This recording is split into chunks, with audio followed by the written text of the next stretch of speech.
at this point, we seem to have lost our sense of direction. So when we talk about the clamping down on freedom of expression and press freedoms, we tend to focus on the use of state power against either journalists or citizens who have criticized the state or said something the state doesn't like. And that is a key issue. It's a problem. And I think what we're seeing now is, if you read the stories that we see that are reported, and you take out the dates and just deal with what is happening, it's very confusing, because it's very similar to the stories we had in the military, when we were under military dictatorships, and that's why we're all concerned. So now, if I spoke here today, and tomorrow I put out that I had been harassed subsequent to this event, even if it was not true, most people would believe me because of the culture we find ourselves in right now. And it's not just the current one.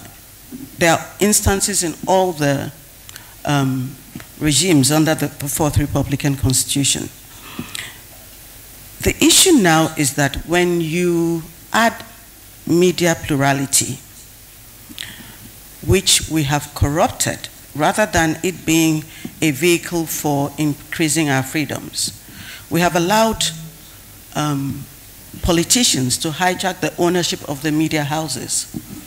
And so the plurality of the media houses has now become another tool, either for attack or for suppression of press freedoms. So now we've created a very complex web of suppression of free speech. So you have the state against persons, the state against journalists.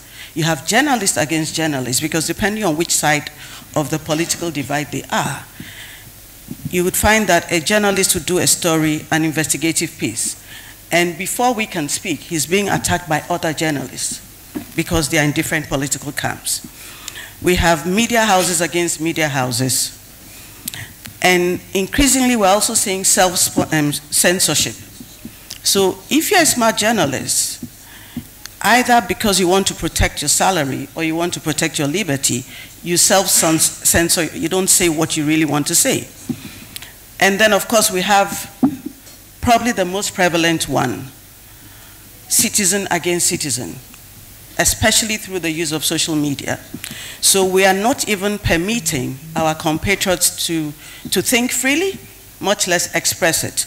You must take a certain position, or we put you in a certain box, and once we put you in that box, it gives us in our minds the liberty to attack you. So for me, this complex web of suppression of free speech that we have created is collective injury we're doing to ourselves. And is not held by the fact that security agencies are involved in suppression. So for instance, the police can say that you can prophesy if you're a pastor, but do not cause fear and panic. Who decides what is fear and panic? Are we now going to use the reasonable man test in a criminal matter?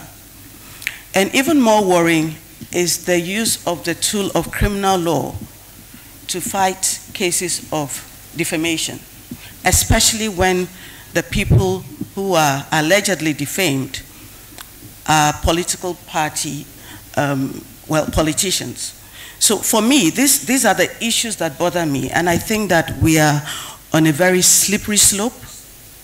We are doing ourselves collective injury, and in terms of solutions, we need to go back to our core duties as citizens and the respect that we owe to each other, and permitting other citizens to express themselves.